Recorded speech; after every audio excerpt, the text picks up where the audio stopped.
말씀입니다. 여호수아 11장 16절부터 23절까지 말씀입니다.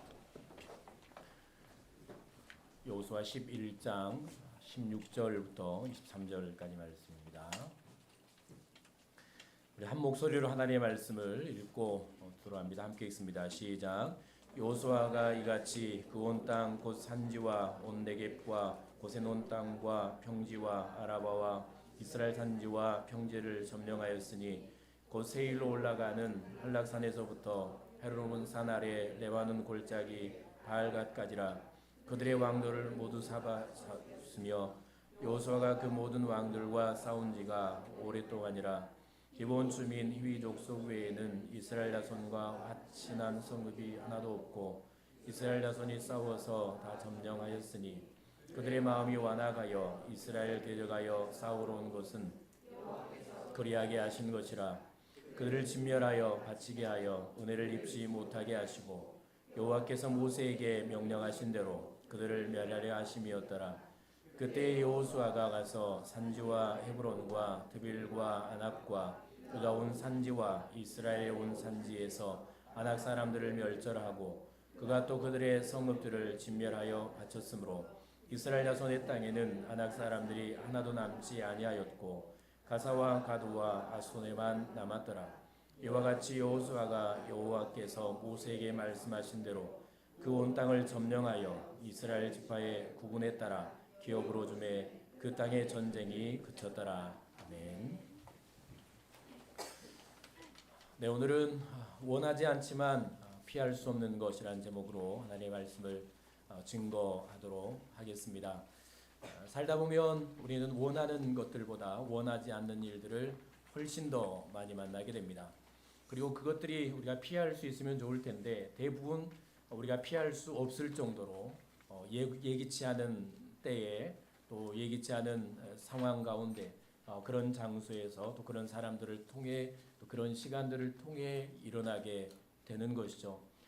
많은 것들이 있겠지만 여러분들이 정말 원하지 않지만 피할 수 없는 일들, 정말 피하고 싶은 일들이 많이 있겠지만 많은 것들 중에 우리가 이제 늘 이제 생각하게 되는 것은 그 모든 것들을 통틀어 이제 이룰 때 우리는 그것을 고난이라고 말을 합니다. 시련이라고도 표현을 하고 고난이라고도 표현을 하죠. 어떤 이들은 또 시험 가운데 있는 이들이 있을 것이고 사람과 환경과 또 문제와 여러 가지 일들과 사건들 또 여러분들에게 있는 어떤 경제적인 것들 수많은 일들을 통해 여러분들을 아프게 하는 그런 고난의 일들일 것입니다. 오늘 이 말씀을 보면 여호수아와 이스라엘 백성들은 기나긴 전쟁을 하게 되죠. 하나님께서 약속하신 가나안 땅에 들어가기 위해서 그들의 가는 길을 막고 서 있는 또 늘 쉼없이 대적하고 싸우기 위해서 쉬지 않고 몰려오는 적들과의 기나긴 싸움을 하게 됩니다. 18절 말씀을 보면 하나님께서 이렇게 말씀을 하시죠. 여호수아가 그 모든 왕들과 싸운 지가 오랫동안이라 라고 말을 합니다. 아주 오랫동안 그들은 전쟁을 하게 됩니다. 사실 전쟁을 원하는 이들은 아무도 없었을 것입니다. 왜냐하면 전쟁은 자기의 가족을 포기해야 하고 또 생명을 담보해야 하고 나가면 살아 돌아올지 모르는 그런 현장이었기 때문에 또 그런 싸움이었기 때문에 그 전쟁을 원하는 백성들은 아마 아무도 없었을 것이고 그것도 잠깐의 전쟁이 아니고 오랫동안 전쟁을 합니다. 오랫동안 그들이 고단한 삶을 살아가죠. 한 단계를 넘어서면 어떤 한 족속과의 싸움을 이겨내면 또 다른 대적들이 그들을 향해 몰려오는 그래서 쉼없이 싸워야만 하는 그런 현실 가운데 그들이 처해 있었던 것입니다. 몸도 마음도 늘 긴장하고 살았을 것입니다. 얼마나 그들이 쉼을 누렸겠습니까? 마음은 늘 두려움과 염려와 긴장감에 사로잡혀 있었겠죠. 언제 적들이 대적에 올지 모르는 그러니까 잠이라고 편하게 잘 수 있었겠습니까? 음식은 편하게 먹었을까요? 아니면 그들이 어떤 할 일을 편하게 할 수 있었을까요? 늘 불안과 염려와 두려움 가운데 그런 하루하루의 삶을 오랫동안 살았을 것입니다. 이게 싸움이죠. 그러면 늘 이제 전쟁의 역사를 보면 하나님께서 그들을 도우시고 승리의 역사만 나오니까 이스라엘 백성들 가운데는 전쟁을 하며 이제 상처를 입은 사람들은 없었을까요? 또 그들의 생명을 잃어버린 이들은 없었을까요? 또 그들의 전쟁에 나간 어떤 자식들, 남편들을 잃어버리고 눈물을 흘리는 사람들은 없었을까요? 기록이 되지 않았지만 수많은 상처와 이별과 이런 아픔들 가운데 그들은 하루하루를 살았을 것입니다. 물론 승리의 싸움을 싸우지만 그 안에서 상처받고 아파하며 고난의 삶, 그 이기며 나아가는 사람들조차도 하루하루를 고단한 삶을 살았겠죠. 그것도 하루 이틀 산 게 아니고 오랫동안 그런 삶을 살아가게 됩니다. 40년을 광야길을 걸었던 그들이 또 다른 전쟁터에서 싸우고 또 싸우며 하루하루를 살아가는 이 모습을 보게 되는 것이죠. 자, 그런데 놀라운 사실이 하나 기록됩니다. 19절, 20절 말씀을 보면 이렇게 기록을 하죠. 그들의 마음이 완악하여 이스라엘을 대적하여 싸우러 온 것은, 그러니까 대적들이 계속해서 이스라엘 백성들이 쉬지 못하도록 싸우러 옵니다.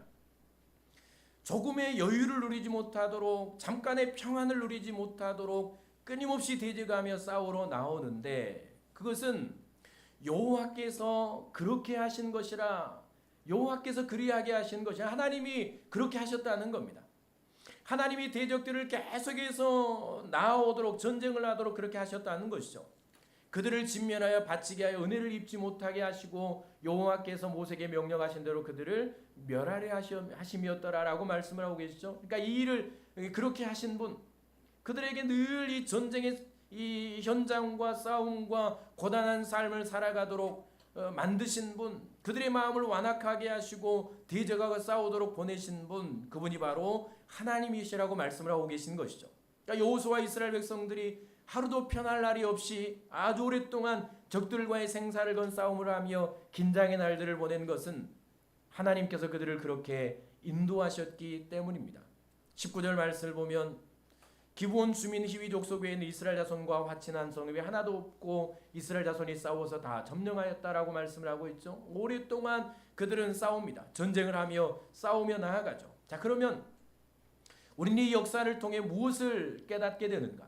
이 전쟁의 역사와 하나님이 이렇게 하셨다고 하는데 평안을 주지 않고 사랑하는 이스라엘 백성들에게 쉼과 평안과 참된 안식을 주시지 않고 늘 대적하며 싸우는 적들의 마음을 완악하게 하시고 그들로 하여금 이스라엘을 대적하게 하시고 피할 수 없도록 쉬지 못하도록 그들이 어떻게 전쟁을 선택하고 우리 두렵고 위험하니까 이 전쟁은 피하고 싶어 라고 생각하고 이 전쟁을 피할 수 없도록 그렇게 전쟁을 향해 대적하며 나오는 이 일을 이루신 분이 하나님이셨고 그렇게 인도하셨다고 하는데 우리 일들을 통해서 무엇을 깨닫고 또 무엇을 배워야 하는 것인가? 하나님께서는 이스라엘 백성들의 출애굽과 죽음의 강 홍해를 건너는 역사를 통해서 그리고 그들이 40여 년의 광야의 여정을 걷는 그 힘든 여정을 통해서 요단강을 건너고 여리고성을 무너뜨리는 모든 역사를 통해서 하나님께서 이스라엘 백성들에게 가르쳐 주신 것이 있습니다. 그리고 오늘 우리에게 가르쳐 주시는 것들이 있죠. 심지어는 그 역사를 보았던 이방 사람들 그리고 그 소식을 들었던 가나안 왕들과 그리고 그 이방의 민족들까지 그들까지 알게 하고 가르쳤던 것들이 있습니다. 그게 뭔가 하면 나라와 역사와 시간과 심지어는 자연과 사람, 그것이 악한 사람이든 선한 사람이든 사람의 생과 사와 인생의 길과 의식주와 전쟁 등의 이 모든 전부를 붙드시고 주장하시는 분이 하나님이시라는 사실을 하나님께서는 이스라엘 백성에게도 알리셨고 이방 민족들에게도 알리셨고 온 민족이 알도록 이 역사하시는 하나님을 그들에게 알려주셨던 것이죠. 그러니까 하나님께서 행하신 일이 뭔가 하면 오늘 이제 그 가나안 왕들을 통해서 배우는 이 역사와 또 이스라엘 백성들이 계속된 전쟁에서 그들을 대적하며 싸워야 하는 고단한 삶을 살아가는 역사들과 또 그들이 살아온 모든 날들을 통해서 우리가 배우는 것은 결국 하나님이 이 일을 이루어 가시는 것이고 하나님이 역사를 주관하시고 다스리시며 하나님이 내 인생의 역사를 다스려 가신다는 사실을 알게 되는데요. 자, 욥기 1장 12절 말씀을 한번 볼까요? 욥기의 말씀 우리가 잘 알고 있는데 자, 욥기 1장 12절 말씀을 함께 읽어봅니다. 여호와께서 시작. 여호와께서 사탄에게 이르시되 다만 그의 몸에는 내 손을 대지 말지니라. 사탄이 곧 여호와 앞에서 물러가니라. 사탄이 하는 일이 어떤 일이라고 했습니까? 늘 세상을 두루 돌아다니면서 삼킬 자를 사우는 사자처럼 삼킬 자를 찾아다니는 존재가 바로 사탄입니다.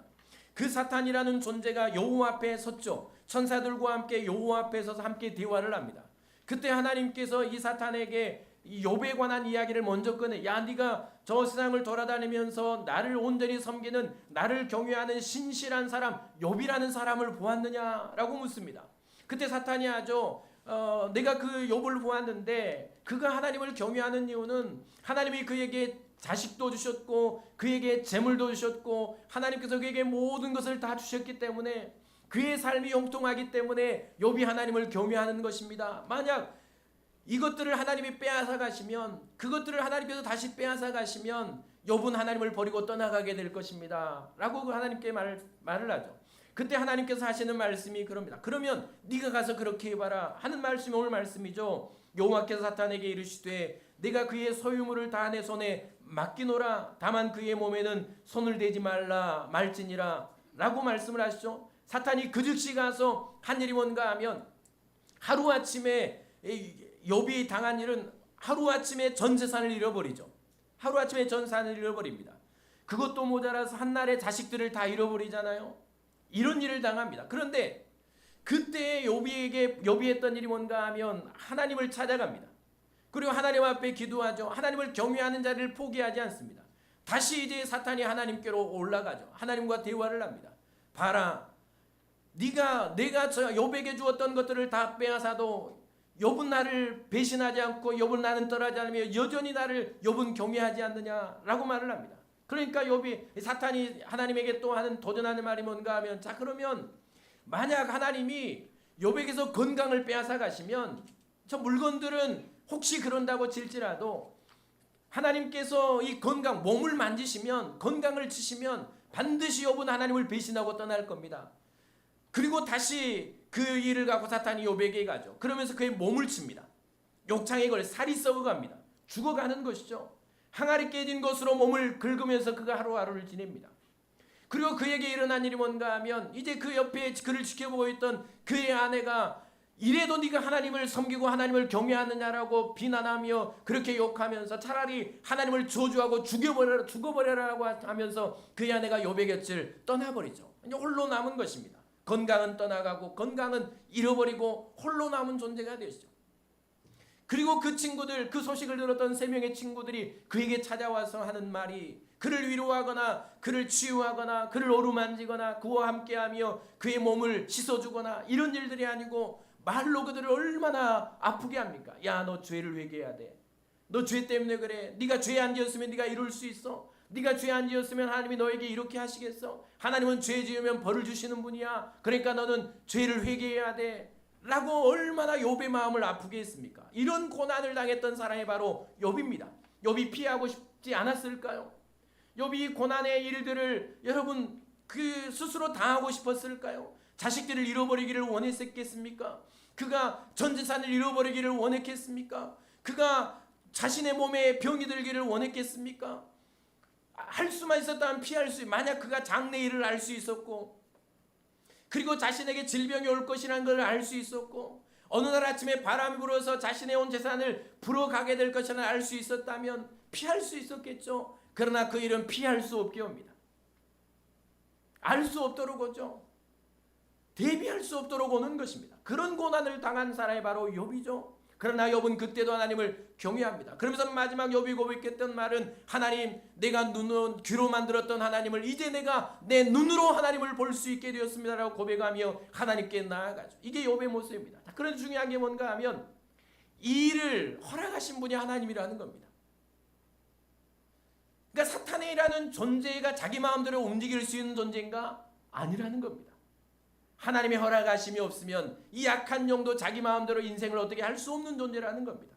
그러니까 사탄이라는 존재까지 하나님의 허락하심 따라서 일을 하는 것이죠. 절대로 하나님이 허락하지 않으면 사람의 생명과 몸과 어떤 것들을 해할 수 없는 것이 사탄이라는 존재입니다. 그러니까 하나님의 허락이 없이 일어난 일이 없다라는 것이죠. 우리도 가끔 그러지 않습니까? 우린 피하고 싶을 때 있고 우리는 그 일들을 나에게는 절대로 일어나지 않아야 될 일이라고 생각하지만 그러나 여러분 가끔 우리는 내가 원하지 않는 일을 내가 대비하지 못할 정도로 갑작스럽게 우리는 그런 일들을 경험하게 됩니다. 그러면서 우리는 그것들이 마치 우연처럼 생각이 되죠. 그리고 내 잘못처럼 생각이 됩니다. 그리고 어떤 사고처럼 갑작스럽게 어떤 사람의 실수로 그런 일들이 벌어졌다라고 생각을 합니다. 그런데 여러분 분명하게 하십시오. 하나님의 허락하심이 없이는 아무 일도 내 인생 가운데 일어나지 않는다는 사실을 여러분 기억하실 수 있기를 바랍니다. 하나님은 사탄의 존재까지도 주장하시고 다스리시는 분이죠. 자, 마태복음 10장 말씀 보실래요? 마태복음 10장 28절 30절 말씀 함께 읽어봅니다. 몸은 시작. 몸은 죽여도 영혼은 능히 죽이지 못하는 자들을 두려워하지 말고 오직 몸과 영혼을 능히 지옥에 멸할 수 있는 이를 두려워하라. 참새 2마리가 하나 썰연에 팔리지 않느냐? 그러나 너희 아버지께서 허락하지 아니하시면 그 하나도 땅에 떨어지지 아니하리라. 너희에게는 머리털까지 다 세신바 되었나니 라고 말씀을 하십니다. 이게 어떤 말씀인가요? 예수님께서 제자들을 데리고 이제 훈련을 하시죠. 제자 공동체를 부르시고 제자들에게 기도와 전도와 또 예수 그리스도를 따르는 제자의 훈련을 하게 하십니다.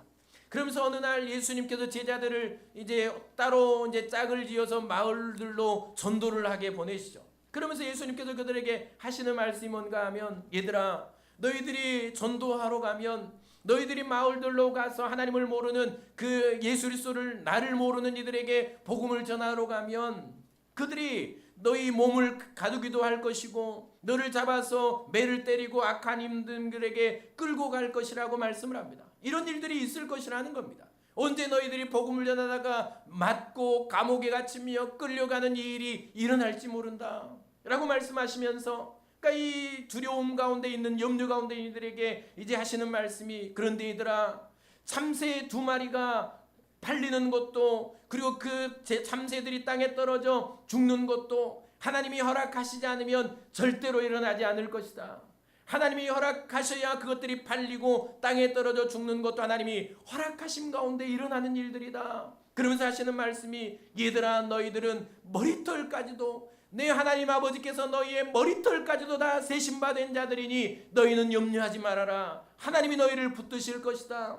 하나님이 너희를 붙들고 인도에 가실 것이다 라는 말씀을 주시는 것이죠. 이게 하나님의 능력입니다. 참새 1마리도 마음대로 떨어져 죽지 못하는, 하나님의 허락하심이 없이는 팔릴 수 없고 죽을 수 없는 이 세상이 바로 하나님의 역사의 현장이라는 사실을 제자들에게 깨닫게 하시는 것이죠. 왜 나에게 이런 일들이 일어나는가? 왜 내 인생 가운데 이런 어처구니 없는 일들이 일어나게 되는가? 그것이 우연인가? 그냥 나만 당하는 고난인가? 살다 보면 여러분 나만 당하는 것 같지만 여러분 옆에 있는 사람들 보세요. 참 어이없는 일들을 경험한 인생들이 대부분 다 그런 삶을 경험하며 살아갑니다. 여러분, 하나님의 허락하심이 없이는 그런 일들이 내 인생에 일어나지 않는다는 사실을 기억하십시오. 하나님이 왜 이러시는가? 그 이유를 또 알아야 되겠죠. 자, 요한복음 7장 30절 말씀을 한번 보실래요? 그들이 읽습니다. 시작. 그들이 예수를 잡고자 하나 손을 대는 자가 없으니 이는 그의 때가 아직 이르지 아니하였음이로라. 예수님이 오셔서 하나님의 아들이라고 말할 때, 내가 하나님의 아들이고 내가 인자의 몸을 입고 이 땅에 왔고 너희들은 나를 믿어야 구원을 받는다라고 말씀을 전할 때, 유대인들이 그것을 시기하며 하나님을 모욕한다라고 하며 자신들의 어떤 인기와 자신들의 어떤 욕망을 충족할 수 없는 것이 없을 때 이제 그들이 계속해서 했던 일이 뭔가 하면, 자신들이 이제 집에서 길렸던 군사들 그리고 종들을 데리고 다니면서 시시탐탐 노렸던 게 예수님을 잡아 죽이려는 것이었습니다. 그리고 예수님을 잡아서 이제 넘겨주고 예수님을 죽이려는 일들을 했죠. 그런데 어느 날 예수님에 해당해서 말씀을 전하실 때 절호의 기회가 왔습니다. 예수님을 잡아서 이제 끌고 갈 수 있는, 예수님을 죽일 수 있는 절호의 기회가 왔는데, 말씀을 잘 보세요. 그들이 이 절호의 기회가 와서 예수님을 잡고자 했습니다. 마음이 이제 우리가 때가 되었다라는 마음이 생긴 것이죠. 그리고 종들을 또 군인들을 통해 예수님을 잡으려 했는데, 그런데 일어난 일이 뭔가 하면 하나도 손을 대는 자가, 예수님에게 손을 대는 자가 없었다. 그러니까 그들이 어떻게 우리 손 대지 말자라고 한 게 아니고 그들이 예수님께 손을 댈 수 없도록 하나님께서 그 자리에 역사하셨다는 겁니다. 아무도 예수님께 손을 댈 수 없도록 하나님이 그 길을, 그 인생과 그 환경과 상황을 주장하셨다는 얘기죠. 왜냐하면 그의 때가 아직 이르지 아니하였기 때문입니다. 하나님의 때가 아니었기 때문입니다. 그러니까 하나님의 허락하지 않으면, 하나님의 때가 아니면 우리 어떤 일도 우리의 인생 가운데 일어나지 않는 것이고, 하나님이 내 인생에 허락하시면, 하나님이 내 인생에 어떤 일들을 이루셔야 될 때가 되면 내가 경험하지 말아야 될, 내가 원하지 않은 그 어떤 일도 내 인생에 일어날 수밖에 없다는 사실을 우리는 알게 되는 것이고요. 자, 오늘도 말씀도 마찬가지 아닙니까? 아까 20절 말씀 우리가 읽었죠. 가나안 왕들이 이스라엘을 대적하고 싸운 것은 하나님께서 왕들을 모두 진멸하시고 이스라엘 백성들을 가나안에 들어가 계실 때가 되었기 때문입니다. 그러니까 그냥 그들이 우리 이스라엘 백성들을 죽여라고 생각해서 그들을 대적한 게 아니고 이제는 때가 되었기 때문입니다. 이스라엘 백성들이 광야의 길을 마치고 그리고 이 전쟁의 승리를 난 후에 가나안 땅에 들어가서 이방의 빛으로 서야 될 하나님의 나라, 하나님의 땅을 이루어야 될 때가 되었기 때문에 하나님이 그 일을 이루신 것이고요. 그래서 하나님께서 이 뜻을 이루기 위해서 가나안 왕들의 마음을 붙드시고, 자 보세요. 20절 말씀 보실래요? 그들의 마음이 완악하여 라고 말을 합니다. 원래 인생의 마음은 완악합니다. 여러분들의 마음을 잘 살펴보세요. 하나님이 내 마음에 은혜를 주시지 않고 하나님이 내가 태어난 그대로 내 마음을 붙드시지 않는다면, 여러분 우리의 마음은 적어도 선한 모습으로 제가 서 있고 선한 모습으로 여러분들이 하나님 앞에 예배하고 있지만 내 마음을 드러내서 보여준다면 정말 부끄러워서 보여줄 수 없는 그 미움의 마음들, 시기하는 마음들, 질투하는 마음들, 그냥 사람들, 미운 사람들 저주하면서 속으로 막 가다 어디 돌에 걸려서 넘어져 죽었으면 좋겠다, 막 내 차를 추월하는 차 보면 가다 사고가 났으면 좋겠다, 이런 악한 마음들, 이 완악한 마음으로 가득 찬 인생들입니다. 그러니까 이 완악하게 하셨다라는 것, 이 말씀이 뭔가 하면 하나님께서 그들의 마음을 그렇게 붙드시지 않았다. 그러니까 하나님께서 그렇게 하셨다라는 겁니다. 완악하게 두신 후에, 그러니까 완악한 마음을 품는 것이죠. 어떤 마음일까요? 우리가 저 백성들을 죽여야 되겠다, 저 이스라엘 백성들을 대적하고 죽여야 되겠다라는 마음 그대로 두신 것이죠. 그대로 만드신 것입니다. 그렇게 하신 이유는 하나님께서 이제 때가 되어서 여호와 이스라엘 백성들에게 이 승리의 역사를 주시고 가나안에 들어가게 하신 하나님의 뜻을 이루기 위하심이었고, 그러니까 여호수아 이스라엘 백성은 오랫동안 전쟁의 싸움을 싸우도록 하나님이 그 길을 인도해 가신 것입니다. 이게 하나님의 역사죠. 하나님의 뜻입니다. 그러므로 오늘 우리는 이런 일들을 통해서 배워야 될 게 뭡니까? 여러분, 나라가 그냥 굴러가는 것 같고 역사가 아무런 어떤 역사가 악한 사람들이, 우리나라도 마찬가지고 역사가 악한 사람들 혹은 선한 사람들, 어떤 사람이 세워지나에 따라서 역사가 그렇게 흘러가는 것 같고, 한 사람의 인생이나 자연이나 환경과 사람들이 자신의 마음대로 움직여가는 것 같지만, 그러나 그 모든 것들을 완벽하게 붙드시고 주관하시며 다스리시며 하나님의 뜻을 이루어 가시는 분이 하나님이시라는 사실을 우리 말씀을 통해 배우고 깨닫고 믿고 확신해야 하는 것입니다. 그 하나님이 바로 그 하나님께서 우리 자신의 생명을 붙들고 계시다는 사실을 기억하실 수 있기를 바랍니다. 그러니까 인생의 생과 사가 내 마음대로 되는 게 아닙니다. 내 생명을 붙드신 하나님이 나를 데려가시면 우리는 가는 것이고, 내 생명의 주관자이신 하나님이 나를 오늘 여기 살게 하시면 오늘 나는 사는 것입니다. 그러니까 여러분, 생명의 주인인 것처럼 살지 마세요. 내가 내일 또 살 것처럼 살지 말고, 하나님이 나를 내일 살게 하시면, 오늘 저녁에 눈을 감고 내가 아침에 눈을 뜨게 하시면, 그래서 내가 산다면 하루를 살 수 있는 것이 생을 가진 우리의 존재인 것입니다. 그것뿐입니까? 여러분, 내 인생의 전 역사가 하나님의 손에 붙들려 있다는 사실을 기억해야 합니다. 내 인생 내 마음대로 살아갈 수 있다고 생각하지만, 내 뜻대로 살아갈 수 있다고 생각하지만, 그러나 여러분이 살아온 모든 삶의 길이 하나님께서 나를 붙드시고 하나님의 능력으로 나를 붙들어 오신 그 결과가 오늘 나의 이 모습이라는 사실을 기억하실 수 있기를 바랍니다. 내 사람, 주변의 사람들, 환경들, 문제들, 여러분 우연처럼 그냥 아무런 악한 사람들이 내 옆에 있다고 어떤 문제가 일어난다고 그냥 그렇게 어떤 사고처럼 우연처럼 일어난 것 같지만, 그러나 여러분, 하나님은 완벽하게 내 주변의 사건과 사람과 환경과 문제를 주관하시며 다스리시며 나를 통해 이루실 하나님의 선하신 뜻을 오늘 또 이루어 가시고 내일 또 이루어 가시는 분이라는 사실을, 이 말씀을 배우며 우리는 깨달아야 하는 것입니다. 이 말씀을 계속해서 들으면서 우리가 알아야 될 것은 하나님입니다. 하나님이 어떤 분이신지, 하나님이 나를 어떻게 인도해 가시는지, 하나님이 역사를 어떻게 주관해 가시는지, 이 역사의 현장에서 우리가 배워야 될 게 무엇인가를 배우고 가다가 배우며 살려고 하나님 앞에 서는 것이죠. 여러분, 하나님을 잘 알고 계십니까? 하나님의 능력을 알고 계십니까? 하나님이 나와 역사를 어떻게 주관하고 가시는지를 알고 계십니까? 여러분 꼭 기억하십시오. 하나님의 허락하심이 아니었다면 나는 이 땅에 존재할 수 없는 인생임을,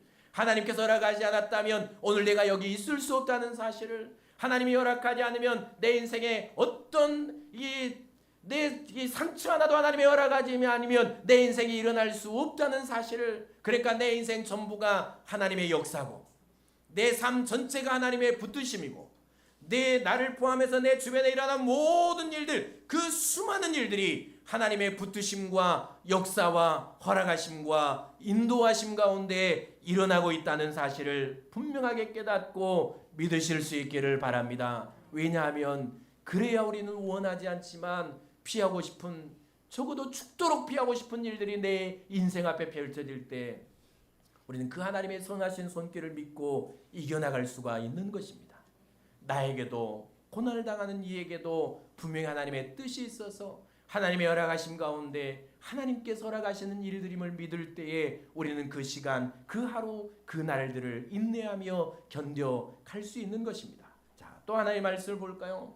자, 이런 수많은 아픔들이 일어나는데 전도서 7장 14절 인생의 진리의 말씀이 여기 기록됩니다. 함께 읽어봅니다. 형통한 날에는 시작. 형통한 날에는 기뻐하고 공고한 날에는 되돌아보라. 이 두 가지를 하나님이 병행하게 하사 사람이 그의 장래일을 능히 헤아려 알지 못하게 하셨느니라.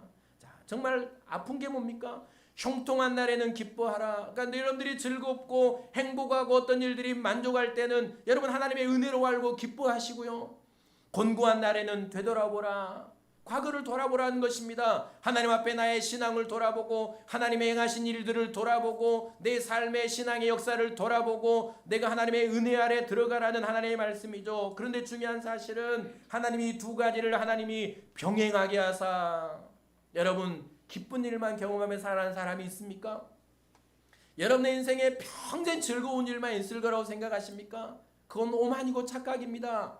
곤고한 날이 곧 오게 될 것입니다. 하나님은 내 인생의 형통한 날과 곤고한 날을 병행하게 했습니다. 그러니까 인생이 살죠. 고난만 있으면 어떻게 삽니까? 맨날 즐거우면 여러분 지루해서 어떻게 삽니까? 고난이 있으니까 기쁨도 알고 고난이 있으니까 행복한 날도 소망하며 사는 것 아닙니까? 그런데 중요한 사실은 우리의 인생의 형통한 날, 기쁜 날이 별로 기억이 안 난다는 사실입니다. 여러분들 보면 행복한 것 같은데, 여러분들을 보면 정말 잘 살아가는 것 같은데, 그런데 다음으로 보면 대부분 우리의 인생에는 아픈 날들, 곤고한 날들, 힘든 날들만 생각이 납니다. 훨씬 더 많다는 얘기입니다.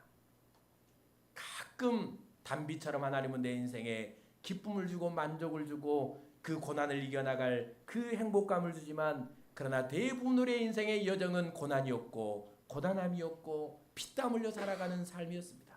그 중간중간 하나님은 형통한 날을 주시고 시간을 주셔서 그 날을 이겨나가게 하시는 것이죠. 이게 하나님의 뜻이고요. 사람은 장래일을 능히 헤아려 알지 못하게 하셨다. 누가 장래일을 알 수 있습니까? 누가 내일 일을 알 수 있습니까? 사람은 절대 내일 일을 모릅니다. 그리고 또 진리의 말씀 전도서 8장 7절 8절 읽어옵니다. 사람이 시작. 사람이 장래일을 알지 못하나니 가르칠 자가 누구이야? 비바람 주장하며 바람을 움직이게 할 사람도 없고 죽는 날을 주장할 사람도 없으며 전쟁할 때를 모면할 사람도 없으니 악이 그의 주민들을 건져낼 수 없느니라. 자, 사람이 장래일을 알지 못하나니, 장래일을 가르칠 자가 누구랴? 그러니까 장래일을 아무도 가르쳐 줄 수 없다는 겁니다. 그런데 어리석은 인생이, 심지어 그리스도인들조차도 자기 장래일을 알려고 점집을 찾아가고 무당을 찾아가고 또 심지어는 누가 예언해 준다면 거기 가서 머리를 디밀고, 하나님은 우리에게 장래일을 알지 못하도록 하셨습니다. 절대로 인생은 장래일을 모릅니다.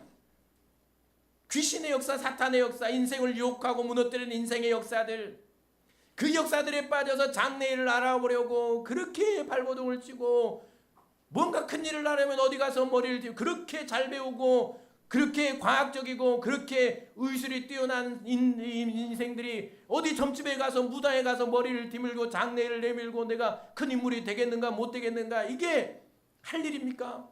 여러분, 그리스도인들이 예언하는 사람 앞에 가서 내 장례를 알게 해달라고 머리를 뒤밀면 하나님이 알려주실까요? 아마 죽을 길을 알려줄지도 모르겠습니다. 절대 여러분 거기 가서 머리 뒤밀지 말고, 예언해달라고 말하지 말고, 내 앞길 말해달라고 말하지 말고. 사람은 우리의 인생의 길을 모르게 하셨습니다. 아무도 장래일을 모르고 가르칠 리도 없는 것이죠. 죽는 날을 주장할 사람도 없고, 누가 자기 죽는 날을 주장합니까? 나 이날 죽어야 되겠다. 저의 평생의 소원은 자다가 가는 겁니다. 그런데 여러분, 그게 마음대로 됩니까? 여러분, 나이 다 먹고 한 80, 90, 100살 돼서 죽기를 원하지만 여러분, 그게 마음대로 됩니까? 자기 죽는 날을 누가 주장할 수 있습니까? 하나님이 부르시면 가야 하는 것입니다. 전쟁할 때를 모면할 사람도 없고 악이 그의 주민들을 건져낼 사람도 없느니라 라고 말씀을 하시죠. 여러분, 이 모든 일들은 순서대로 일어나는 것도 아니고, 누가 장래일을 가르쳐주는 것도 아니고, 누구도 주장할 수 있는 것도 아니고, 피할 수 있는 것도 아니고, 예고하고 일어나는 것도 아니고, 사람을 가려서 찾아오는 것도 아니고, 언제 어디서든 누구에게나 찾아와서 기쁘고 행복하게 하고 때로는 아프게 하고 눈물 나게 하는 일들이 내 인생 앞에 펼쳐져 있는 것이고, 이 기쁜 날들을 보는 아프고 고난의 날들이 훨씬 더 내 인생에 많고, 언제 우리는 그 날들, 그 일들을 만나게 될지 모르고, 지금 그 고난의 길을 가고 있는 이들도 있을 것이고, 어제 몇 달 전만 해도 나는 건강할 줄 알고, 몇 달 전만 해도 나는 행복할 줄 알았고, 몇 달 전만 해도 내 가정은 복될 줄 알았고, 내 가족들은 다 내 곁에 있을 줄 알았지만, 그러나 오늘 그 일을 없고 그 건강이 사라지고 내 가족들을 잃어버리고 내 인생에 문제가 생기고 행복감은 사라지고, 그 일들을 경험하는 분들이 분명히 여기 있고 또 나가면 있고 가정에 있고 내 삶 현장에 있고, 그 주인공이 바로 나이고, 그게 우리의 인생입니다. 그럼 불안해서 어떻게 삽니까? 그리고 고난의 과정을 어떻게 살아갑니까? 그것도 하나님이 내 인생에 그런 일들을 허락하시는데, 여러분, 그 뜻은 무엇이고 우리는 그 길을 어떻게 갑니까? 그러나 우리가 분명하게 믿어야 될 것은, 하나님은 분명하게 우리가 믿고 아는 것은, 이 모든 일들은 우리를 향하신 하나님의 선하신 뜻을 이루기 위해서 하나님의 허락하심 가운데 일어나고 있다는 사실을 여기서 배워야 하고 알아야 하고 믿어야 합니다. 로마서 8장 28절 함께 읽어봅니다. 우리가 시작. 우리가 알거니와 하나님을 사랑하는 자 곧 그의 뜻대로 부르심을 입은 자들에게는 모든 것이 합력하여 선을 이루느니라. 여러분, 이 사실을 아십니까? 여러분, 이 사실을 믿으십니까? 하나님을 사랑하는 자 곧 그의 뜻대로 부르심을 입은 자들에게는, 우리가 하나님의 사랑받는 자 아닙니까? 우리 하나님의 뜻대로 부르심을 받은 자 아닙니까? 우리가 하나님의 자녀들 아닙니까? 그 하나님의 자녀들에게, 하나님의 사랑하는 자들에게 모든 일들을, 하나님은 모든 것들을 합력하여 선을 이루시느니라. 여러분의 인생에 일어나는 고난과 아픔과 기쁨과 선한 일과 선한 사람과 악한 사람과 문제와 수많은 일들, 하나님은 완벽하게 붙드시고 여러분들을 향한 선하신 뜻을 오늘 또 이루어 가신다라는 사실을 여러분 분명하게 믿고, 이 말씀을 가슴에 새기고 여러분 남은 삶을 승리하는 그런 저와 여러분들이 될 수 있기를 바랍니다. 그러면 이제 하나님은 왜 이런 일들을 주실까요?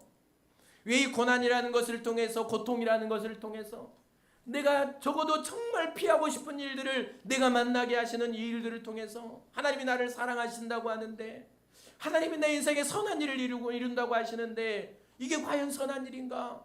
여러분, 내가 병에 걸리는 것이 나에게 선한 일입니까? 내가 누군가를 잃어버리는 것이 내 인생에 선한 일인가요? 여러분, 내 전 재산을 잃어버린 것이 내게 선한 일입니까? 나는 절대 선한 일이 아닌 것 같은데, 하나님 왜 그것을 선한 일이라고 말씀하시는가? 왜 하나님 그것들을 통해 선한 일을 만들어 가신다고 하시는가? 하나님은 그 일을 통해 어떤 뜻을 이루어 가시는가라는 것입니다. 이 사실을 알아야 되겠죠. 자, 이제 가나안 두 가지를 볼 텐데, 가나안 왕들의 입장에서 볼까요? 자, 가나안 왕들이 이스라엘을 데려가고 계속해서 공격하게 하시는 이 일들을 통해서 보기를 원합니다. 자, 가나안은 원래 하나님의 땅이었습니다. 하나님께서 약속하신 하나님의 땅이었죠. 거기 이제 타락한 인생들이 들어가 살게 됩니다. 그게 가나안 왕들입니다. 그러면서 거기에 우상이 그 땅을 점령해 버리죠. 죄가 그 땅을 점령해 버립니다. 여러분, 만약에 그 가나안 족속들을 진멸하지 않고 그 가나안에 있었던 민족들을 진멸하지 않으면 거기에 여전히 무엇이 남아 있었겠습니까? 우상과 죄는 여전히 거기 남아 있었을 것입니다. 그럼 우리가 이제 이스라엘의 역사를 통해 아는 대로 우상이 얼마나 매력적입니까? 여러분, 그러니까 이 샤머니즘이나 어떤 샤먼, 우상을 섬기는 어떤 무당이나 어떤 사람들에게 사람들이 빠지는 이유는 굉장히 그들의 말이 매력적이기 때문입니다. 그리고 우상을 섬기는 이제 옛 제사를 보면 거기서 이제 성행위를 하잖아요. 사제들과 거기 그 신을 섬기는 이제 여사제들과 사람들이 막 거기서 이제 이런 일들을 합니다. 얼마나 쾌락적이고 매력적입니까? 그래서 이스라엘 백성들이 나중에 보면 다 우상에 빠져버리죠. 이게 그 일 가운데 일어나게 될 것은 뻔한 일이었습니다. 그러니까 하나님이 이제 그들을 진멸해 가시는데, 자, 만약에 여러분 출애굽기 주보에 기록해 놓은 23장 말씀과 신명기 7장 16절 하나님이 왜 이제 그 우상들 가나안 사람들을 진멸하라고 하셨는가를 여러분 읽어보시면 아실 것이고요. 자, 만약에 이제 가나안 왕들이 두려워서, 자, 생각해 보세요. 가나안 왕들이 마음이 이제 굉장히 부드러워졌다고 생각해 보세요. 그들의 마음이 악하지 않고 완악해지지 않고 그들의 마음이 굉장히 부드러워지고, 그리고 어떻게 보면 낙심이 되어서 만약에 이스라엘 백성들을 대적하지 않았다면, 혹시 그들의 마음속에 어떤 그런 두려움이 생겨서 이스라엘 백성들을 피해서 어디로 숨어버렸다면 이스라엘 백성들이 그들을 진멸하지 못했을 겁니다. 그럼 그들의 땅에 남아있는 것은 우상이고 언젠가 그들은 그 우상으로 물들게 될 것입니다.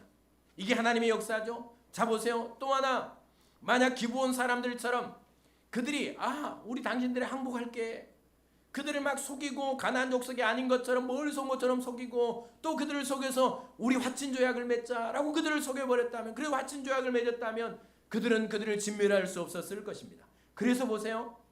자, 19절 말씀을 볼까요? 19절 말씀 함께 읽어봅니다. 여호수아 11장 19절 기브온 주민이 시작.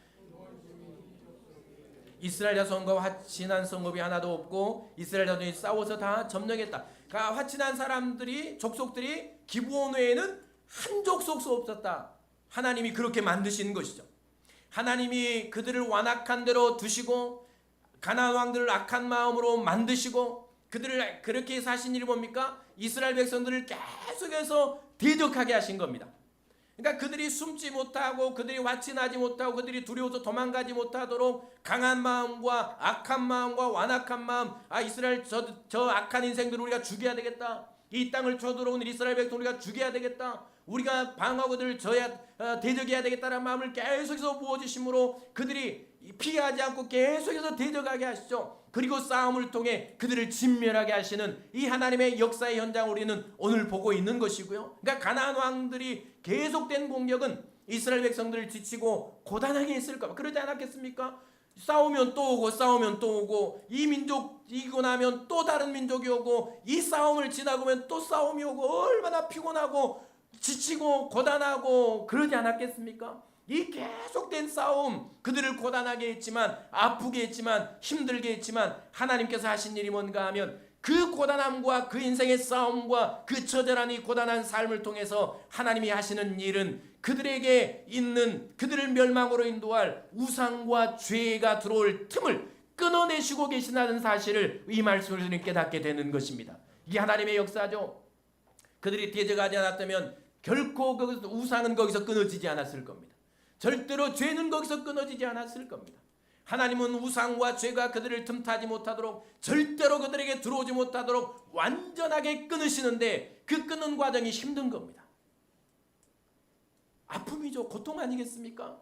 얼마나 힘들었겠습니까? 여러분 삶에서 경험하는 모든 시험과 시련과 고난의 문제는 죄와 타락의 길을 가지 못하게 하시려는 하나님의 뜻이 거기에 있다는 사실을 기억하실 수 있기를 바랍니다.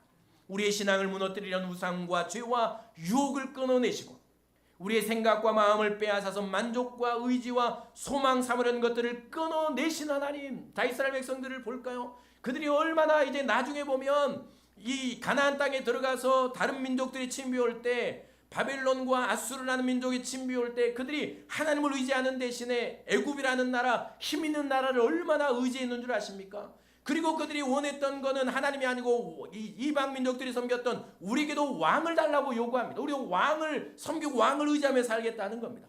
그리고 재물과 좋은 집과 땅을 소망하고 의지하며 살았죠. 하나님은 오늘 이 민족들 가운데 이스라엘 가운데 그들의 만족과 의지와 소망을 철저하게 끊어내십니다. 완전하게 끊어내시죠. 절대로 우상을 의지하지 못하도록, 죄에 빠지지 못하도록, 악한 것들을 소망하지 못하도록 하나님은 끊어내시죠. 우리의 인생도 마찬가지입니다. 여러분, 고난이 옵니까? 내 인생에 시련이 옵니까? 내 인생에 어떤 아픔들이 옵니까? 하나님은 내 인생의 소망을 철저하게 끊어내십니다.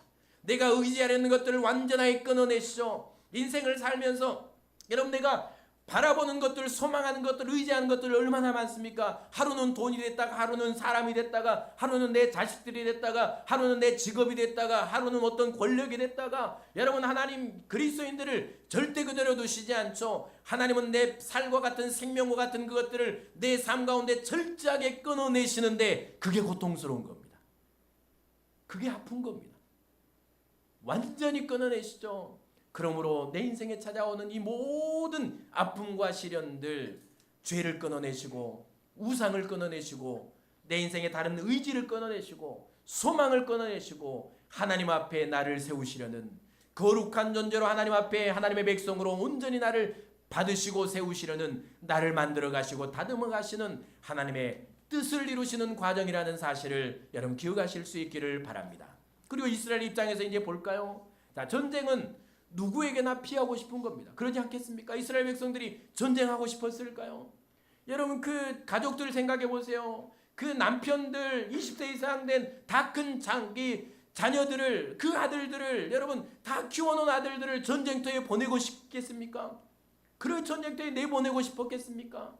그리고 그들은 또 전쟁터에 나가고 싶었겠습니까? 다 피하고 싶었겠죠. 우리가 상식적으로 생각하면, 그러니까 그대로 뒀다면 여러분 어떻게 됐을까요? 만약에 그들이 선택할 수 있었다면, 전쟁을 선택할 수 있고 피할 수 있었다면 여러분 같으면 어떻게 하겠습니까? 여러분 자식들, 남편들 전쟁에 보내시겠습니까? 손 한번 들어볼까요? 자식들 군대 보내고 싶으신 분들. 군대 가도 눈물을 흘리는데 전쟁터를 어떻게 보냅니까? 여러분이 전쟁터에 총을 들고 나가야 한다면 나도 못 나갈 것 같습니다. 이 생명을 걸어야 하는데 언제 총에 맞아 죽을지 모르는데. 이스라엘 백성들 안 그랬을까요? 그들이 전쟁을 선택했다면, 만약 이스라엘 백성들이 우리가 전쟁을 선택하고 피하고 도망갈 수 있는 그런 선택의 여지가 있었다면, 다른 길을 돌아서 갈 선택의 여지가 있었다면 여러분 그들이 전쟁을 했겠습니까? 아니요. 다 피해갔을 겁니다. 그러면 고스란히 가나안의 왕들과 그의 민족과 우상과 죄들은 그 땅에 고스란히 다 남아있는 것 아닙니까? 결국 그들은 다 물들어 죽는 겁니다. 이게 이스라엘의 역사 아닙니까? BC 1400년에 그들이 가나안 땅을 분배받잖아요. 그리고 976년 70년 정도에 솔로몬 왕이 이제 다윗 왕을 이어 왕이 됩니다. 솔로몬 왕 때 우상이 들어오죠.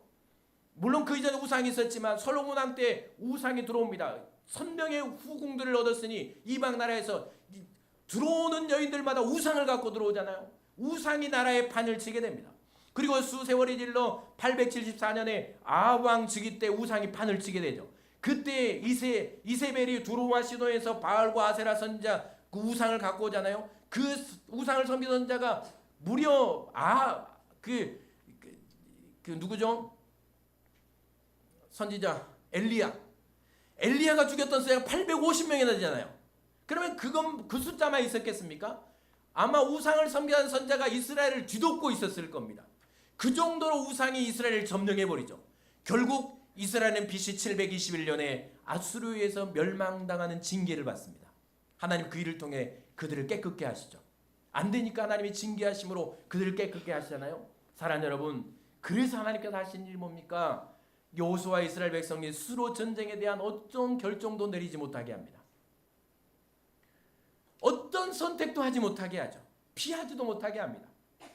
싸우고 있으면 또 싸우고, 승리하고 오면 또 오고, 쉴만하면 또 오고, 또 실망하면 또 전쟁터에 나가서 대적하는 민족들과 싸워야 되고, 절대로 피할 수 없고 선택할 수 없는, 자신들이 취사 선택할 수 없는 그 전쟁터에 그들을 세우시면서 철저하게 그들을 진멸하시고 우상을 끊어내시고 죄를 끊어내시고 그들과 그들의 소망을 끊어내시며 하나님을 의지하는 자리로 나오게 하시는 이 하나님의 역사들, 그러니까 우리의 고난들, 우리가 그런 일들을 경험하잖아요. 여러분은 피할 수 없는 일들을 만납니다.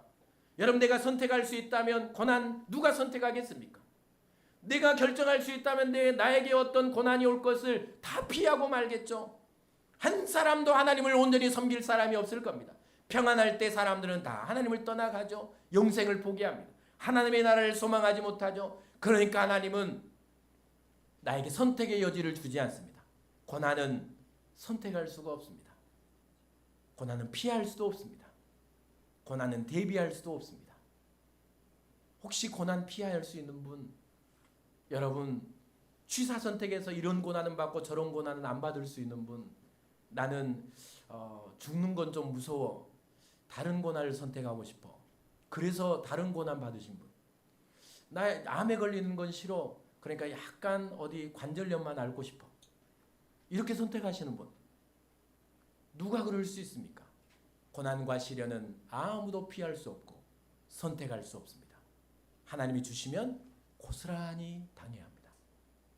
이게 고난과 시련입니다. 원하지 않지만 피할 수가 없습니다. 왜냐하면 하나님은 그것을 통해 나를 만들어 가시기 때문입니다. 철저하게 나를 만들어 가신 하나님.